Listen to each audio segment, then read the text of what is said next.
Às vezes, o sangue que corre nas veias não é garantia de lealdade, mas sim um contrato de silêncio que, quando quebrado, revela abismos de egoísmo.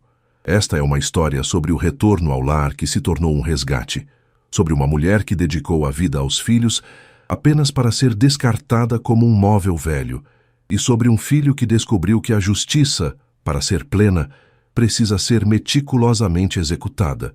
Prepare-se para um mergulho nas profundezas de uma traição familiar, onde o perdão não é uma opção e o acerto de contas é a única saída possível. Antes de começarmos essa história incrível, não se esqueça de curtir o vídeo, se inscrever no canal e contar pra gente nos comentários de onde você está ouvindo essa história. O ar de Atibaia sempre teve um cheiro específico para mim, uma mistura de terra úmida, flores de estufa e aquele frescor de quem está subindo a serra. Mas naquele dia, enquanto eu dirigia pela rodovia Fernão Dias, o ar parecia pesado, carregado de uma ansiedade que eu não conseguia explicar. Eu vinha de longe, depois de meses de trabalho exaustivo, com o único propósito de celebrar os 70 anos da mulher que me deu tudo. Imaginei o sorriso de Dona Araci, o cheiro do bolo de fubá que ela sempre fazia e a algazarra que Leandro, meu irmão mais novo, certamente estaria organizando. Pelo menos, era isso que eu esperava. Eu tinha enviado dinheiro extra nos últimos 3 meses para que ele preparasse uma festa digna. Leandro sempre foi o menino de ouro, aquele que ficou na cidade cuidando dos negócios da família, enquanto eu buscava a vida na capital. Estacionei o carro diante do portão de ferro da casa onde cresci. O jardim, que mamãe cuidava com tanto zelo, parecia estranhamente descuidado. Algumas samambaias estavam secas, e o mato começava a tomar conta das fendas na calçada. Um calafrio percorreu minha espinha enquanto eu girava a chave na fechadura. O som do metal rangendo ecoou pela rua silenciosa do Jardim dos Pinheiros. "Mãe? Leandro?" chamei, mas apenas o eco da minha própria voz me respondeu. A sala estava mergulhada em uma penumbra cinzenta. As cortinas de linho que ela tanto amava estavam fechadas, bloqueando o sol forte das 2 da tarde. O cheiro não era de bolo, nem de café fresco. Era um cheiro de casa fechada, de abandono, de poeira assentada sobre as memórias.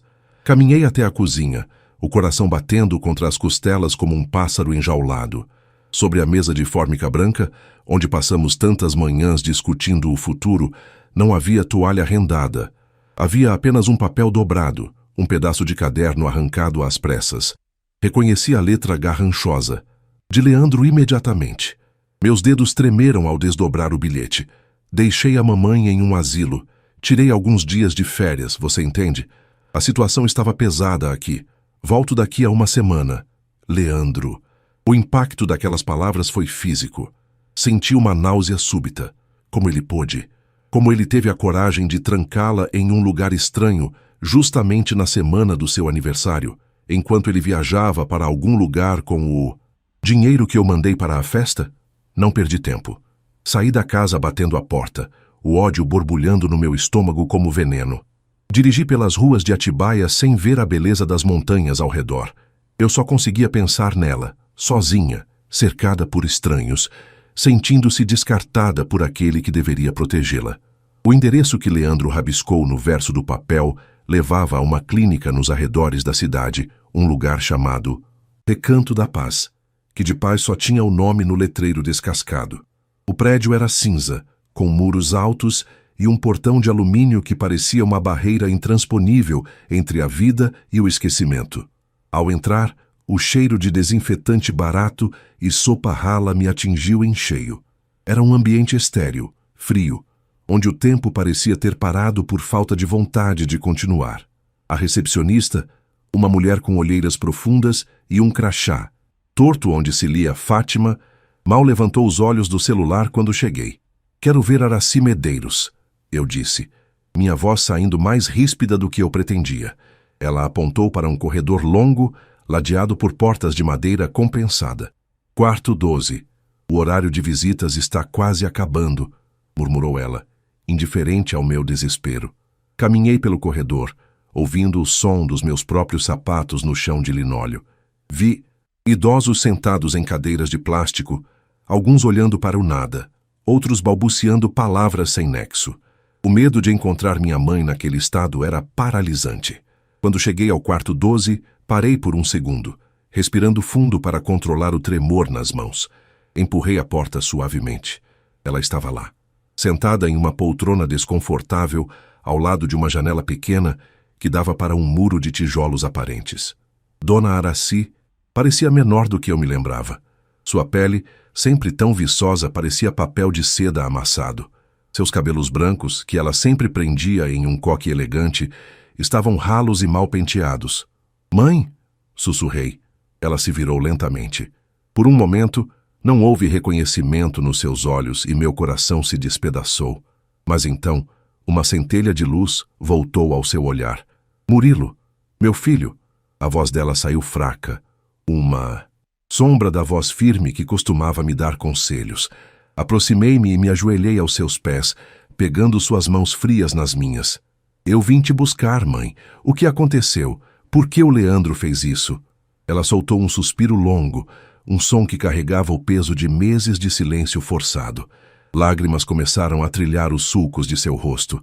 "Ele disse que eu estava dando muito trabalho, Murilo, que precisava descansar. Ele trouxe umas pessoas em casa, pessoas que eu nunca vi. Eles assinaram papéis. Eu não entendi direito. Senti o sangue ferver. Leandro não apenas a abandonou, ele estava tramando algo." "Que papéis, mãe? O que ele fez com a casa?" Ela apertou minha mão com uma força surpreendente, seus olhos agora fixos nos meus com uma urgência assustadora. "Há coisas que o Leandro não te contou, Murilo. Coisas sobre o seu pai, sobre as dívidas que ele criou no nome da nossa pequena padaria e sobre o que ele pretende fazer com o terreno onde você nasceu." Sentei-me na beira da cama estreita, o mundo ao meu redor girando enquanto ela começava a desfiar uma teia de mentiras e traições que Leandro vinha tecendo há anos. Ele não estava apenas cansado, ele estava limpando o caminho para se livrar dela e ficar com tudo o que meu pai construiu com suor e sangue. "Ele acha que eu sou uma velha sem memória", Araci continuou, sua voz ganhando uma nova nota de determinação. "Mas eu guardei cada comprovante, cada conversa que ouvi dele com aqueles corretores imobiliários. Está tudo escondido, Murilo, naquele fundo falso do armário de ferramentas que só você e seu pai sabiam abrir." Olhei para ela e vi que, embora o corpo estivesse frágil, o espírito de Dona Araci era inquebrável. Eu não ia apenas tirá-la dali. Eu ia garantir que o retorno de Leandro, daqui a 6 dias, fosse o início do seu maior pesadelo. Ele queria férias, pois eu daria a ele o descanso eterno de sua arrogância e ganância. O plano começou a se formar na minha mente ali mesmo, naquele quarto frio. Leandro voltaria para uma casa vazia, mas não da forma que ele imaginava. Passei as horas seguintes ouvindo os detalhes da podridão do meu próprio irmão. Descobri que Leandro vinha desviando o dinheiro que eu enviava para tratamentos médicos dela para pagar dívidas de jogo em cassinos clandestinos na região de Bragança. Ele a humilhava, dizendo que ela era um fardo, enquanto posava de filho dedicado nas redes sociais.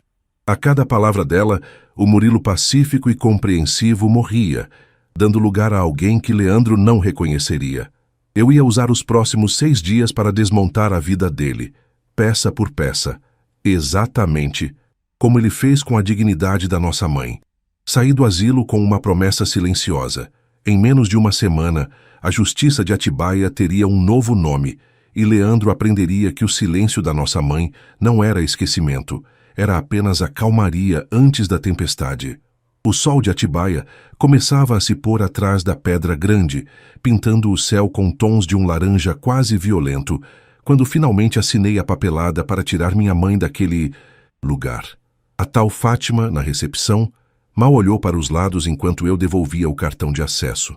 Para ela, Dona Araci era apenas mais um número em uma planilha de custos, um corpo ocupando um leito. Para mim, cada segundo que passei naquele corredor de linóleo encerado era como um soco no estômago. Ajudei minha mãe a entrar no carro, sentindo o quanto ela estava leve, quase etérea, como se a negligência de Leandro estivesse literalmente consumindo a existência dela. O silêncio no trajeto de volta para o Jardim dos Pinheiros era denso, quebrado apenas pelo som dos pneus no asfalto irregular e pelo suspiro aliviado que ela soltou quando avistou os muros da nossa casa. Ele não vai gostar de nos ver aqui, Murilo, sussurrou ela, as mãos trêmulas repousando sobre o colo. O Leandro, ele mudou muito. O dinheiro subiu a cabeça e as dívidas o transformaram em alguém que eu não reconheço mais. Ele tem um temperamento explosivo agora, como se o mundo devesse algo a ele. Ele não tem que gostar de nada, mãe, respondi, apertando o volante com tanta força que os nós dos meus dedos ficaram brancos. Esta casa ainda é sua. A padaria ainda é por direito sua e do espólio do papai. Ele é quem vai ter que explicar para onde foi cada centavo que eu mandei. Ao chegarmos, a primeira coisa que fiz foi trocar todas as fechaduras. Eu já tinha passado em uma ferragem no centro antes de buscá-la. O som da furadeira ecoando pela sala vazia era o primeiro passo da minha retomada. Enquanto eu trabalhava, o cheiro de metal quente e serragem preenchia o ambiente, sobrepondo-se ao odor de mofo que a casa exalava. Dona Araci sentou-se na sua poltrona de sempre, mas seus olhos não saíam da porta que levava ao quintal, onde ficava a pequena oficina que meu pai mantinha para consertar coisas da padaria. Era lá que a verdade estava escondida. Assim que terminei com as trancas, fui para o fundo da casa. O quintal estava tomado pelo mato, e o som das cigarras era ensurdecedor, um coro estridente que parecia rir do estado de abandono do nosso lar. A oficina cheirava a graxa velha, ferrugem e WD-40. Era um lugar parado no tempo.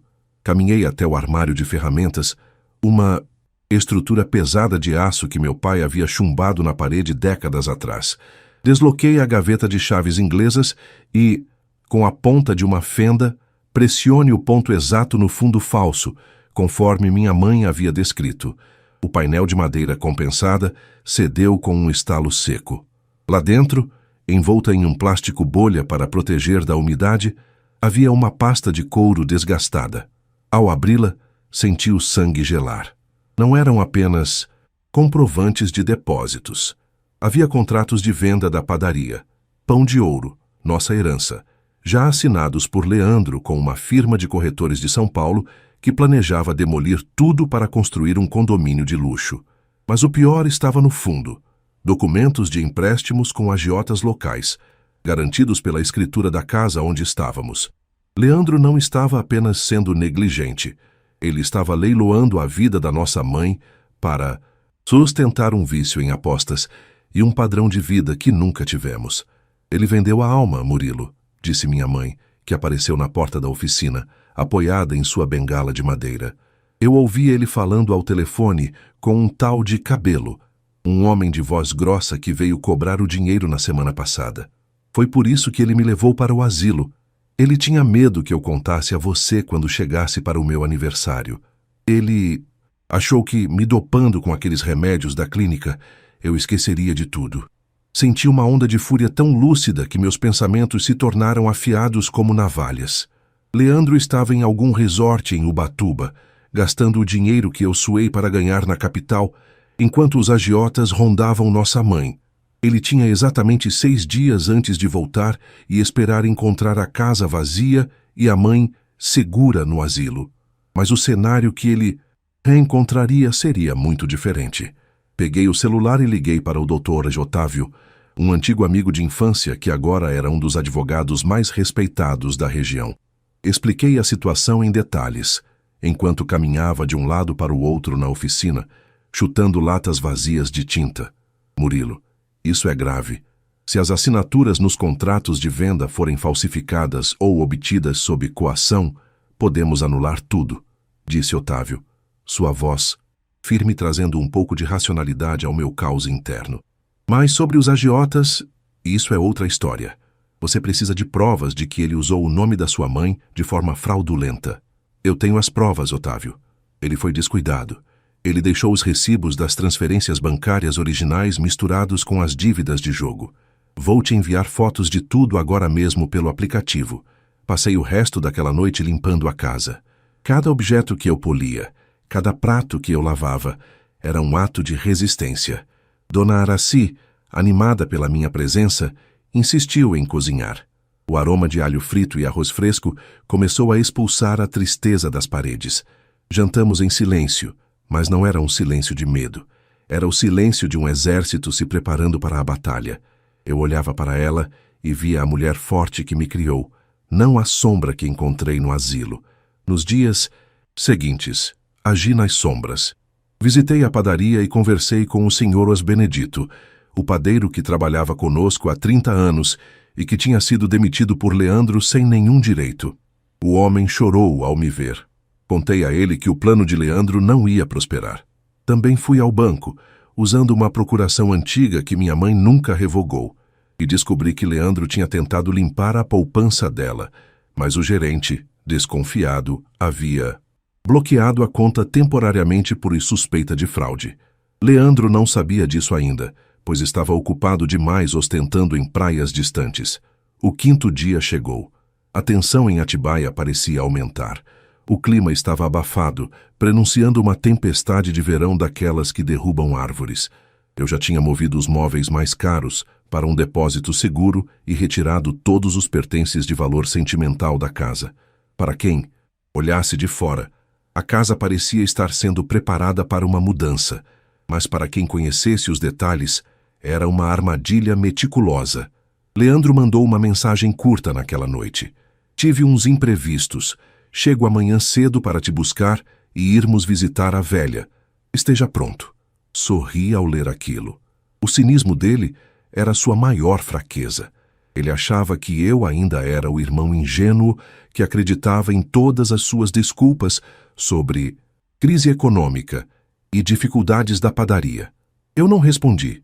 Deixei que ele saboreasse suas últimas horas de liberdade e arrogância.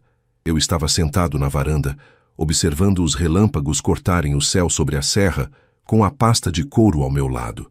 Amanhã a máscara do filho do ano cairia diante de toda a cidade, e Leandro descobriria que a vingança é um prato que se serve com a frieza de quem não tem mais nada a perder, exceto a honra da própria mãe.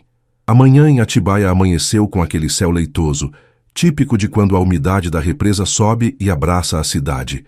O cheiro de terra molhada da chuva da madrugada ainda pairava no ar, misturando-se ao aroma do café coado que Dona Araci fazia questão de preparar. Ver minha mãe na cozinha, mesmo com seus movimentos lentos e a mão levemente trêmula ao segurar o bule de Ágata, era a visão que me mantinha calmo. Mas por dentro, eu era um mecanismo de relógio pronto para disparar. Cada batida do ponteiro era um passo a menos para o retorno de Leandro. Eu havia passado a noite em claro, revisando cada documento daquela pasta de couro e conversando em voz baixa com o Dr. Otávio. A armadilha estava pronta. O menino de ouro se não fazia ideia de que o seu castelo de cartas estava prestes a ser atingido por um furacão. Por volta das 9 da manhã, o som de um motor potente ecoou pela rua tranquila. Era o Honda Civic prata de Leandro, um carro que ele certamente não poderia pagar com o rendimento minguado da padaria, mas que exibia com orgulho pelas ruas do centro. Ouvi o som dos pneus esmagando as pedrinhas na entrada da garagem e o bater seco da porta do carro. Ele entrou na casa sem bater, com a arrogância de quem se sentia o dono do mundo. Estava bronzeado, vestindo uma camisa de linho cara e óculos escuros de marca. Exalava um perfume importado enjoativo, que parecia uma tentativa desesperada de mascarar o cheiro da própria podridão. "E aí, Murilo?" disse ele, com uma animação forçada, jogando as chaves sobre a mesa da cozinha sem nem olhar para os lados. Cheguei. O trânsito na descida da serra estava um inferno, mas valeu a pena. Precisava desse descanso, cara. Você não tem noção do estresse que é cuidar de tudo. Sozinho por aqui. Vamos logo buscar a velha. Quero resolver isso logo porque tenho uma reunião com os investidores à tarde. Eu estava sentado na cabeceira da mesa, as mãos entrelaçadas, observando-o. Dona Araci estava de costas, mexendo algo no fogão, em silêncio absoluto. Leandro ainda não tinha notado a presença dela, ou talvez o seu ego fosse tão grande que ele nem sequer considerou a possibilidade de ela estar ali. "Senta aí. Leandro, toma um café", eu disse, minha voz saindo num tom baixo e perigosamente controlado. "Não tenho tempo para café, Murilo. Vamos logo. O Recanto da Paz fecha para visitas cedo hoje, e eu..." Ele parou de falar bruscamente. Dona Araci se virou devagar. Seus olhos, antes nublados pela tristeza, agora estavam fixos no filho caçula com uma clareza cortante. O rosto de Leandro empalideceu instantaneamente. Ele deu um passo para trás, esbarrando na cadeira. O bronzeado parecia ter sido drenado de sua pele, deixando um tom cinzento de puro pavor. Mãe, o que a senhora está fazendo aqui? Murilo, você é louco? Eu disse que ela precisava de cuidados médicos profissionais. Você não pode simplesmente tirá-la de lá sem autorização. Ele tentou recuperar a postura, mas a voz falhou no final da frase. A única autorização que eu precisei foi a dela. Leandro, respondi, levantando-me lentamente e colocando a pasta de couro sobre a mesa, entre nós dois. E a assinatura do Dr. Otávio, que você conhece muito bem. Engraçado você falar em cuidados profissionais. Os únicos profissionais que se interessaram por ela nos últimos meses foram os corretores que você trouxe aqui para avaliar o terreno, não foi? E aqueles homens? Como é o nome daquele seu amigo mesmo? O tal do Cabelo? O silêncio que se seguiu foi tão pesado que dava para ouvir o zumbido da geladeira antiga no canto da cozinha. Leandro olhou para a pasta, depois para mim, e por um segundo vi o brilho de ódio nos seus olhos. Ele tentou a cartada do vitimismo, a mesma que usou a vida toda para conseguir o que queria. Você não entende nada, Murilo. Você fica aí na capital, mandando dinheiro e achando que resolve tudo. Eu estou aqui, na lama. Padaria está afundando. As dívidas do papai eram maiores do que você pensa. Eu fiz o que precisei fazer para salvar o patrimônio. Colocar a mãe lá foi para o bem dela. Ela estava começando a esquecer as coisas. Estava ficando perigosa. Mentira. A voz de Dona Araci cortou o ar como uma chibata. Ela não gritou, mas a firmeza em suas palavras fez Leandro se calar na hora. Eu nunca esqueci de nada, Leandro. Eu não esqueci o dia em que você me fez assinar aqueles papéis dizendo que eram para a renovação do alvará da vigilância sanitária. Eu não esqueci quando você gritou comigo porque eu não queria te dar as joias que sua avó me deixou. Eu vi você pegando o dinheiro que o seu irmão mandava para os meus remédios e colocando no bolso antes de sair para Bragança. Eu vi tudo. Leandro começou a rir, uma risada nervosa e estridente que não chegava aos olhos. E quem vai acreditar em você? Uma velha de 70 anos que mal consegue parar em pé? Eu tenho os documentos. Eu sou o administrador legal da Pão de Ouro. Era Leandro, eu disse, abrindo a pasta e espalhando os papéis sobre a mesa. Ontem à tarde, o Dr. Otávio entrou com uma liminar de urgência. Dado o seu histórico de depósitos em sites de apostas e os pagamentos feitos a agiotas com o CNPJ da família, o juiz suspendeu seus poderes de administração. Mas isso é o de menos. O que realmente vai te interessar é que eu fiz uma visita ao 1º Distrito Policial de Atibaia. Abandono de incapaz, fraude financeira e maus tratos. Leandro avançou na minha direção, o rosto transformado por uma máscara de fúria. Ele tentou agarrar a pasta, mas eu fui mais rápido e segurei seu braço com uma força que eu nem sabia que possuía. A adrenalina corria pelas minhas veias, transformando o cansaço em uma energia fria. Você acha que venceu? Ele sibilou, o rosto a centímetros do meu. Você não sabe com quem eu me envolvi. Se eu não pagar o que devo, esses caras vêm atrás da casa. Eles vêm atrás de você. Deixa que eles venham, Leandro, porque quando eles chegarem não vai ter mais nada no seu nome para eles tomarem. Eu já quitei a dívida com o Cabelo. Menti apenas para ver a reação dele, sabendo que Otávio já estava cuidando da parte legal da extorsão. Usei o dinheiro que você guardou naquela conta secreta que o gerente do banco me ajudou a rastrear. Aquela que você achou que eu nunca descobriria. O choque no rosto dele foi o meu primeiro grande prêmio. Ele cambaleou para trás, as pernas batendo na mesa. Toda a arrogância, o perfume caro, o carro prata, tudo parecia ter derretido. Ele era apenas um homem pequeno, acuado por suas próprias mentiras. Dona Araci caminhou até ele e, por um momento, achei que ela fosse abraçá-lo, mas ela apenas colocou a mão no ombro dele e disse, com uma tristeza infinita, eu te perdoaria por perder o dinheiro, meu filho, mas eu nunca vou te perdoar por ter tentado tirar a minha dignidade para pagar suas apostas. Saia desta casa agora. Suas malas já estão na varanda. Leandro olhou para nós dois, percebendo que não havia mais espaço para suas manipulações.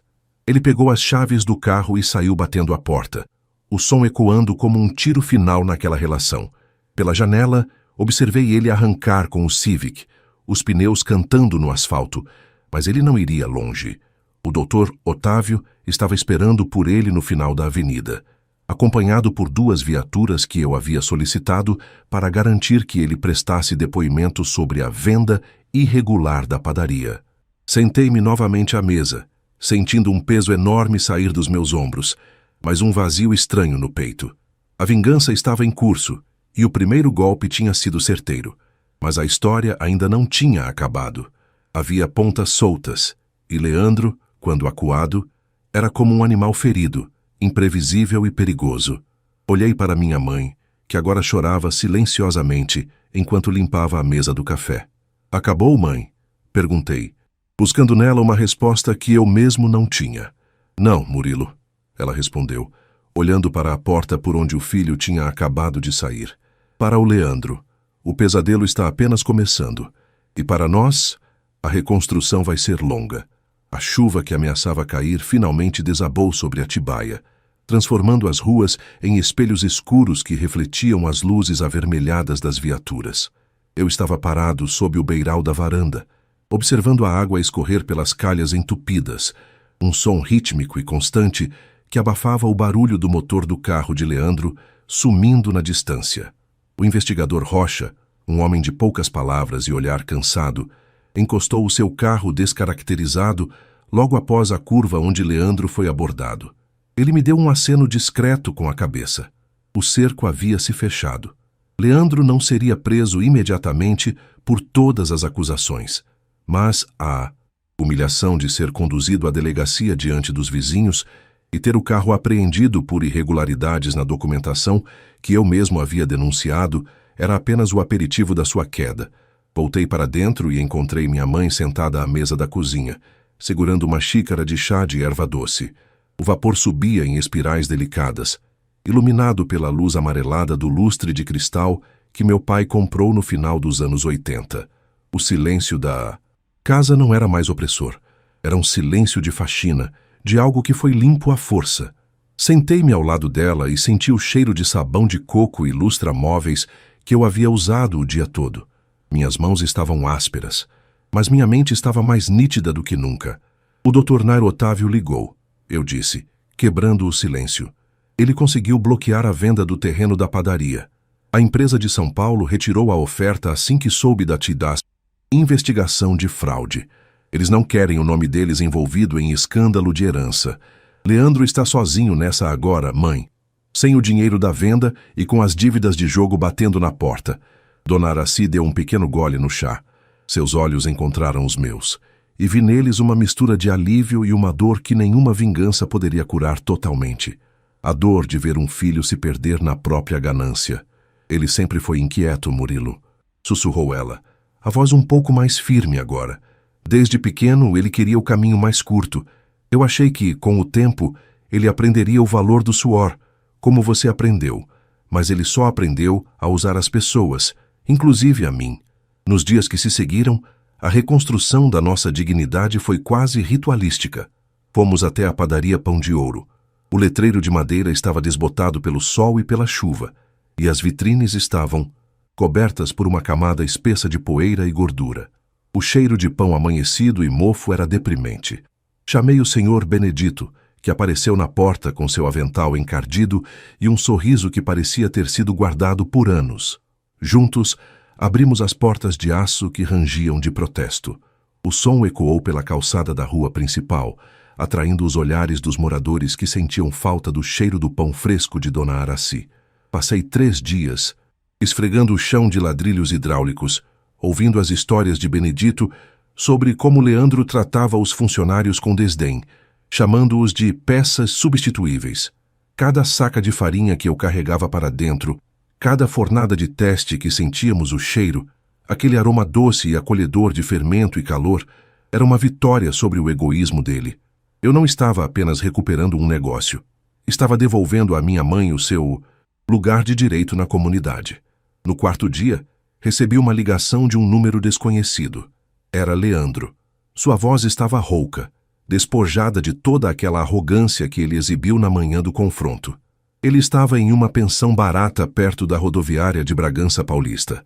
O carro fora confiscado, suas contas estavam congeladas e os amigos de jogo haviam desaparecido assim que o dinheiro secou.